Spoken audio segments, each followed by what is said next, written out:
Welcome to the Jacksonville Momcast, a podcast dedicated to real stories for real parents. Each episode, we'll chat with local Jacksonville moms and cover topics to help you navigate mom life on the First Coast. Thanks for joining us as we tackle all things motherhood and more with a focus on the 904.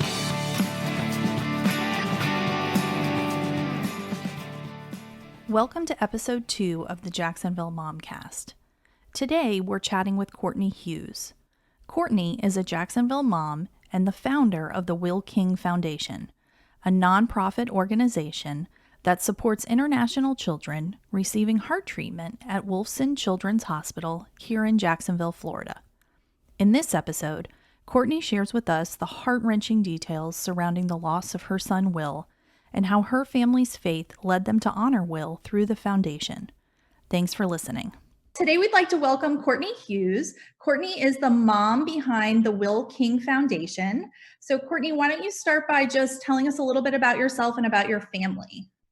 Yeah, thanks for having me on. So I'm local to Jacksonville. I moved here when I was 10. I went away for college, but then came back at the end of 2013, and I live in the San Marco area with my husband and my 3 kids who are 7, 3, and 2, and our golden retriever, Winnie, who is almost 1. That's awesome. And why don't you tell us a little bit about Will's story and kind of like your journey leading up to the formation of the foundation? Yeah. So right when we moved back at the end of 2013, we had our son Joshua was 8 months old, and then we had another child, Emma Grace, in 2016, and then I got pregnant with twins, and they were born on December 1st, 2017, Caroline and Will, and they were healthy babies. They were born at 36 weeks, which is pretty typical for twins. They were both around 6 pounds. They didn't have any health issues, and we just went home like you typically would. I think it was 3 days after they were born. And so that, I guess it was that first pediatrician visit you go to, they were like 6 days old, and I was a little bit concerned because I felt like they weren't really feeding like they should. Just from having 2 other children, I kind of knew the drill with breastfeeding and everything. But other than that, that was like my main concern to talk to her about. So we went in, and the nurse started doing all the typical things where they weigh them, and your mom, what all they do. And she took their temperature, and then she like abruptly left and went and got the doctor, which like all my red flags were going up at that point. And the doctor came in, and she was super calm, but she was like, their temperatures are a little bit low. Why don't you just take them over to Wolfson Children's and get them checked out? So at that point, I was like hysterical, but I was also trying to stay calm so that we could get there as fast as we could. And we went to the emergency department, and they immediately got us in. And really, like, things took a real sharp turn, like right when we got into the ER. They were put in the giraffe beds. They started doing tests on them to see what was going on. Will actually like stopped breathing at one point, and they were like resuscitating him right there, and we had no idea like what was happening. It went from like their temperatures are a little bit low to like a complete emergency. So that night, Will ended up in the pediatric ICU, and Caroline was on one of the hospital floors being monitored. And by that next morning, she was up in the PICU with him. And those first 2 weeks we were there were some of the most traumatic, because it was like one thing was happening after the other, but we had no idea why. Like there was no diagnosis. They had sent out a lot of tests, but a lot of those tests take a while to come back with any results. So they were experiencing, it was called multi-organ system failure. So it just meant that like one organ after the other was kind of just failing. They were in heart failure, kidney failure. Will was having seizures. Just kind of like everything, and we had no idea why. And it was about 2 weeks later that a test came back that said they had contracted something called enterovirus, which the doctors explained to us is a strand of a virus. It's basically like if you or I had it, which we probably all have, it would present maybe like the common cold, or maybe just like a light headache, or like sometimes you can just be a carrier with no symptoms at all. So for a normal, healthy individual, this is not a big deal. But since they were newborns, they probably came in contact with it when they were in the hospital, only a few days old. It was a huge deal for them because they had no immune systems, and they hadn't had even like a lot of breast milk at that point to build up any immunity. So after we got that diagnosis, it was kind of like, we know why they're sick now, but the treatment didn't really change. They still were on lots of medications. Will was on dialysis. And it was just a really scary time. So during that time, I want to say around like between the second and third week we were there, Caroline had a really like scary episode. She started like bleeding from her lungs, and there was a time where we thought we weren't going to take her home, and Will was doing much better. And Will was on a heart and lung bypass machine called ECMO. So that whole December of 2017, it was just like one of them. It was just like switching off of like who was like on the brink of like dying. And we were juggling all of that with our other two at home and Christmas and everything. It was just a lot that first month, especially. And by the end of the month, Caroline started getting a lot better. At the end of December, she spent about a week on one of the hospital floors, and then got to go home on January 1st of 2018, which, like, as a mom was so exciting, but I also hated that she was leaving Will there.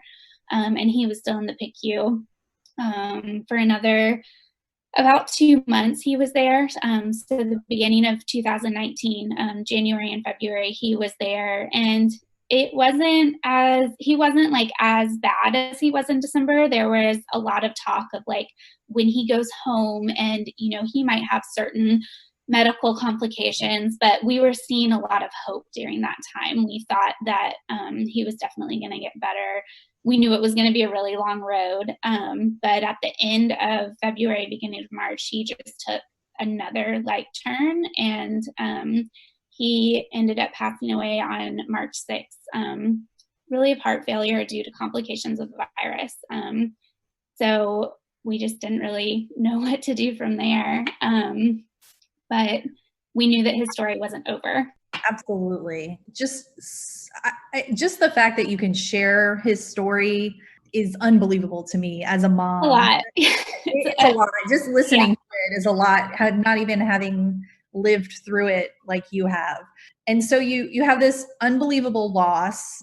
Where do you go from, like, I don't even know how you pick up the pieces and begin to heal from something like that. So where do you go from there? What's your next step? Yeah, we honestly didn't really know either. That was the big question. We were just kind of like in this like daze of like what, we had pictured this life. It was, we had 4 kids and our 2 twins, and it was just crushed. And we were completely devastated. And that was the big question. How do we take this step forward into this new life without Will?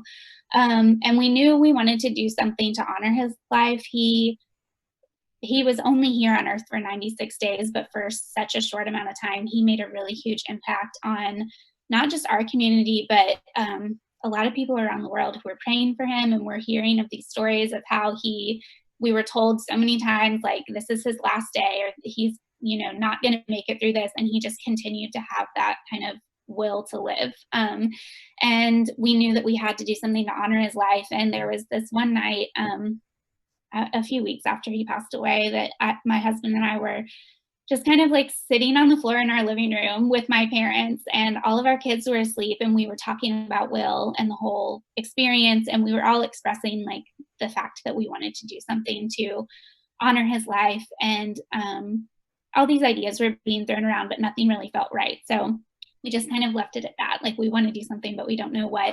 And that morning I just woke up, and I truly believe it was God just putting it on my heart that we have to use Will's life to help another child that doesn't have access to the type of medical care that he did, because we felt so blessed that we were able to drive 10 minutes to Wolfson Children's and get the best care. for our babies when they were sick. So we didn't really know what that meant or how to do that, but I called Will's cardiologist, who we had formed a really great relationship when the babies were in the hospital. He was one of those doctors that we trusted about every decision that we made. And we knew that he had an organization called Patrons of the Hearts, which he's had since 2005. And he brings children from developing countries to Jacksonville to receive life-saving heart treatment. So I just called him and said, we want to honor Will. Do you have any ideas for something we can do? And he said there was a little girl named Avery coming in April. So this was just like a month after Will had passed away. And he said, if you want to raise money to sponsor her care, we could do that in Will's honor. And we hadn't really talked about anything like that night before. But I said yes immediately. I knew that was the right way to honor Will in his life. So we just kind of sent out an email and put it up on social media to our family and friends and said, this is what we want to do. We want to sponsor Avery to come to Jacksonville. She's from Grenada, and in her country, there's no access to specialized medical care, and she needs heart treatment to live.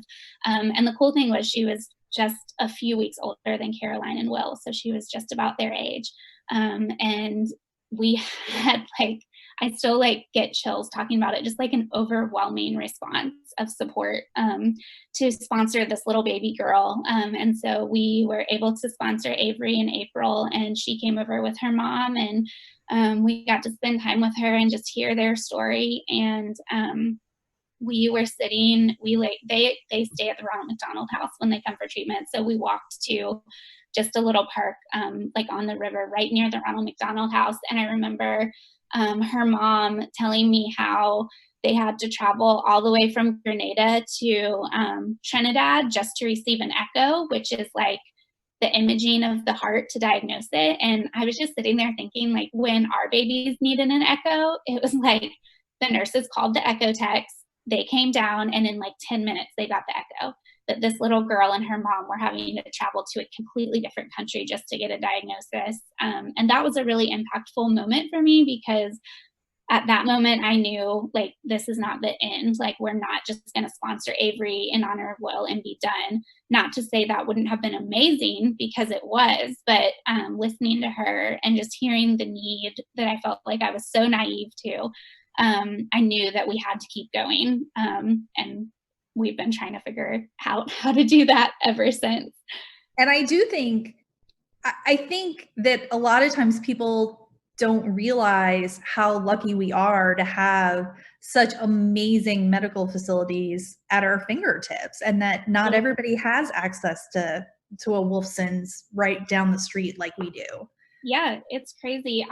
Like I said, I grew up in Jacksonville, and I've been a runner. I was a runner in high school, and I remember we would do these early morning runs, and every morning we did this loop right by Wolfson.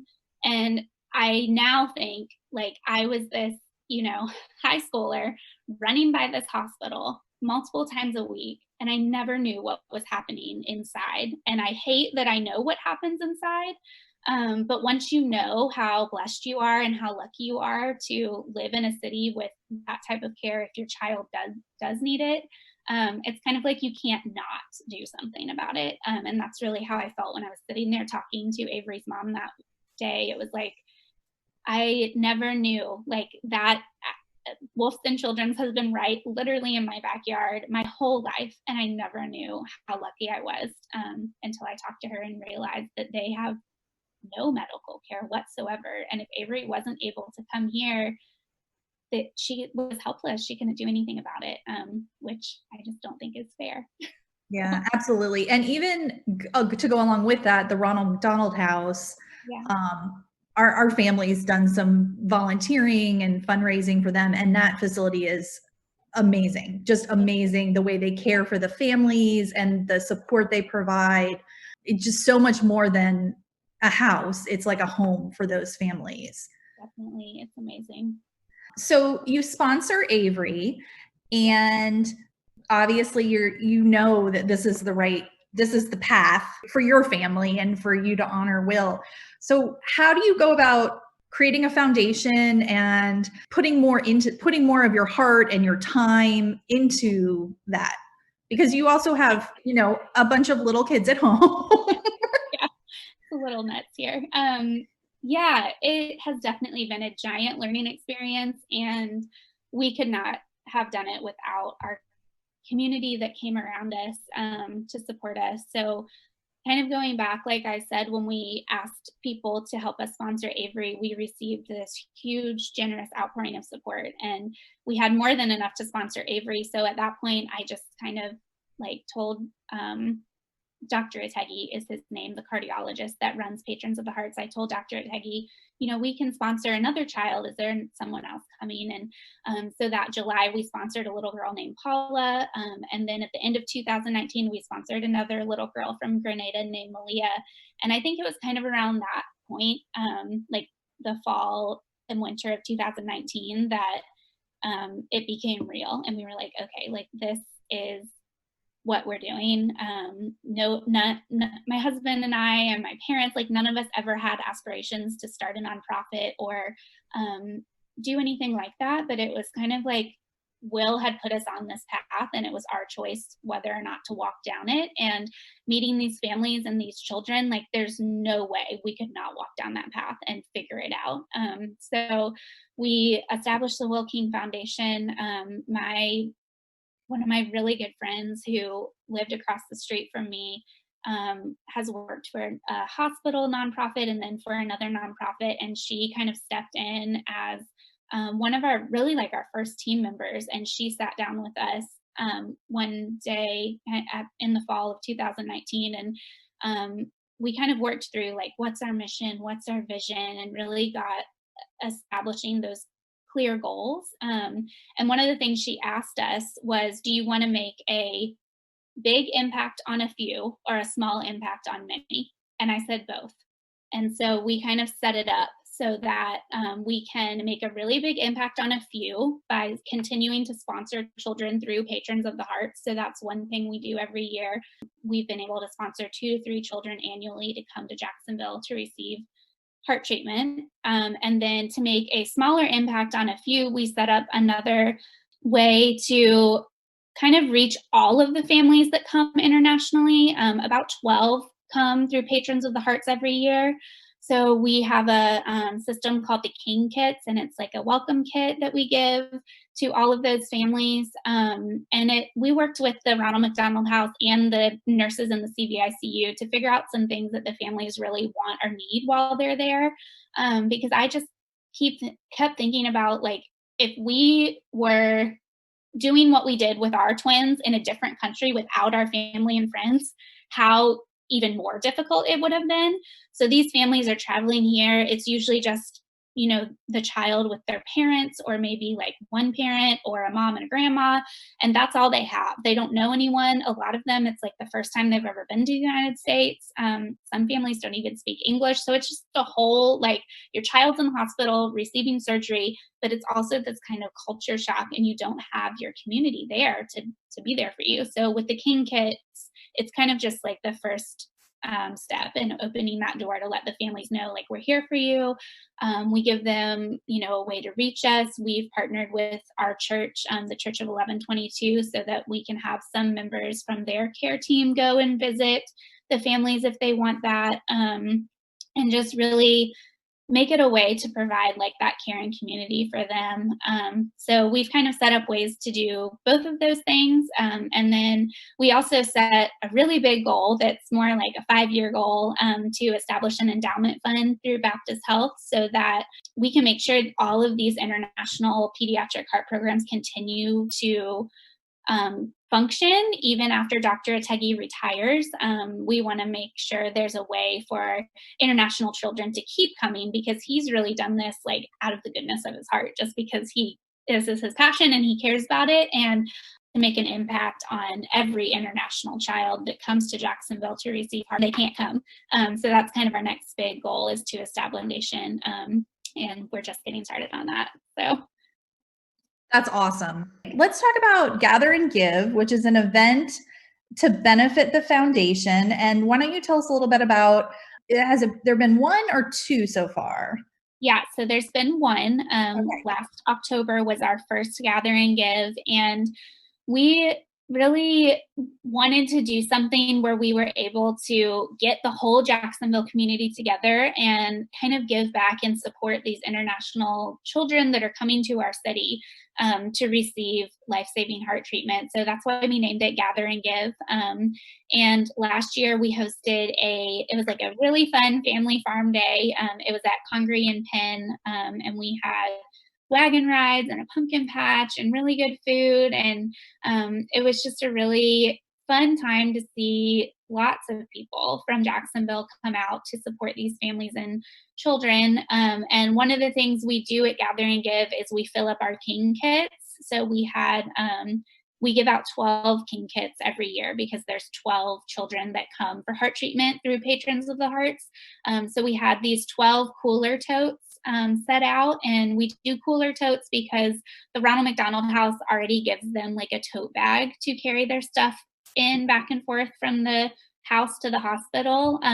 But one of the things we heard from a lot of the families is that they didn't want to leave the hospital to go back to the house to get their lunch or dinner, but they also didn't want to go get hospital food every day. So we had a cooler tote that we put all of the items in, and we had them all lined up, and we asked everyone to bring something to go in we had an Amazon registry with all of the items that go in the King kit. So we asked everyone to bring something, and that's my favorite part of the whole event is watching all these kids come up and load up these coolers with blankets and reusable water bottles and children's Bibles and all of the things that we put in the King kits.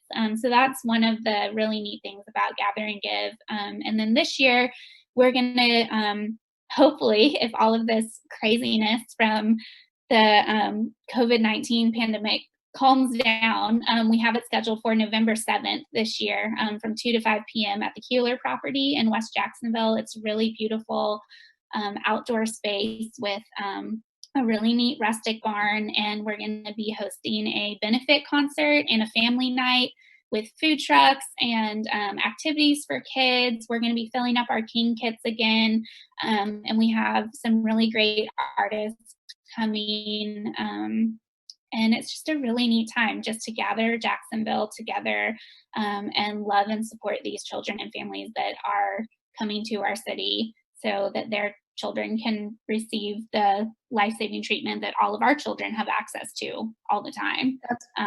So yeah, I'm hoping that everything settles down and we're able to gather again by November because it was so fun last year, and we're planning an even better event this year. I think everybody in Jacksonville is hoping that by November it's calmed right? down.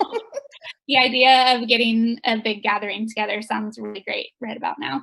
It does, especially for such an amazing cause. So let's talk about, since you mentioned COVID-19, I saw on your social media that your foundation, since international travel has been suspended temporarily, that you guys are doing something a little different right now to support families. Why don't you tell us a little bit about recently what you've been able to do? Yeah. So when this whole thing started, kind of mid-March, we were actually just getting ready to launch our goal to establish the endowment fund. We have been rebranding the foundation, and we just had like a lot coming. And like everyone, it kind of just all came to a halt when we were asked to stay at home, and when schools started getting canceled for 2 weeks, then 4 weeks, and then the rest of the year, everything just kind of stopped. And so, like other small businesses and other nonprofits, we really had to figure out, how do we pivot right now? How do we redirect what we're doing? Because there are no international children coming right now, and we still want to support the heart patients, the children that are still in the hospital, because I think a lot of times we think or at least I think sometimes with COVID-19, like I imagine the hospital is just full of COVID-19 patients, but that's not really true.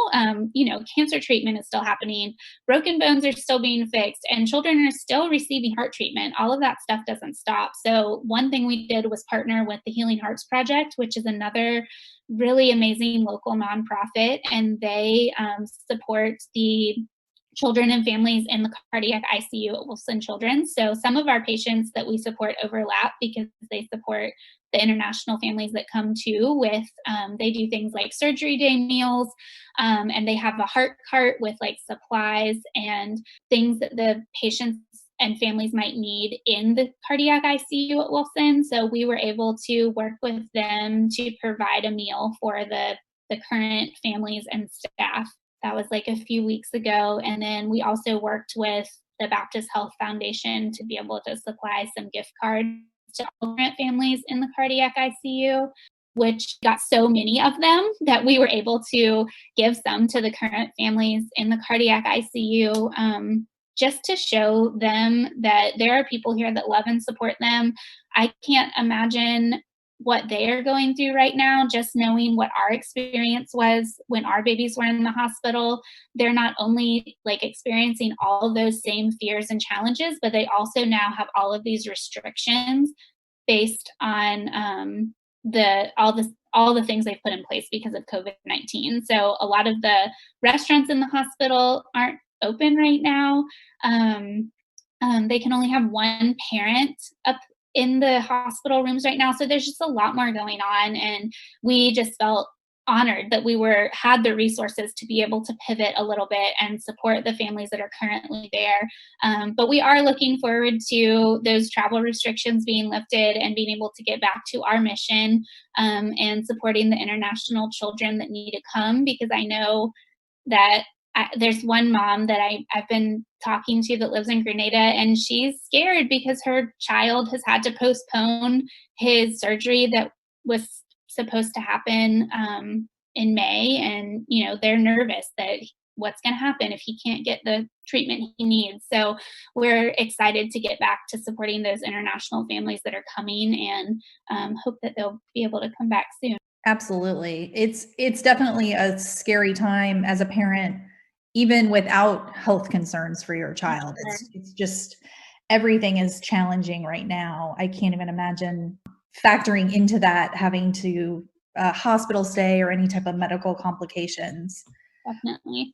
So if people are in Jacksonville or listening and they want to help the foundation or get involved, what's the best way for them to go about getting involved with you guys and supporting your mission?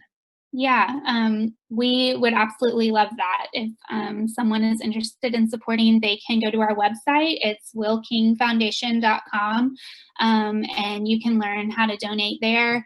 We also have information about Gather and Give coming up. We haven't fully announced all the details yet. We should be doing that in the next week or two. But you can follow us on Instagram or Facebook, or sign up for our email list to make sure you get all that information. If you want to join us for Gather and Give, it's going to be just $5 tickets for adults, and kids are free. So it's a really fun family event, and we would love to have our Jacksonville community come out and support us. And, just sharing on social media too is a really big deal for us. We are still only 2 years old, so just helping us get the word out there. If you aren't in a position to donate financially right now, just sharing with your family and friends and helping us tell people about our story and our mission, that is a huge help to us as well. Well, thank you so much for sharing your incredible story and the story of Will's life and your journey through this foundation for you and your family. I think that it's just amazing to see people helping and giving back so much, even in the face of what you've been through. And it's such an amazing honor for your son. I'm sure he's so proud of all the work you've done thus far and what your family will continue to do. So thank you for that. I just really appreciate you taking your time out of your very, very busy schedule to share with us. Oh, of course. Thank you so much. I really appreciate it. And I love what you're doing to connect moms in Jacksonville. It's so important. And we are really thankful for anyone who takes the time to listen to our story and hear our mission. It's so important to us. And it's really become part of our life now. And we're thankful and honored to be able to get to do it. That's it for today. Thanks for listening to this episode of the Jacksonville Momcast. For more information about what you've just heard, check out our show notes and find us on Instagram at Jacksonville Momcast. If you've enjoyed this episode and know someone who should tune in, please subscribe and share it. We look forward to you joining us on our next episode of Jacksonville Momcast.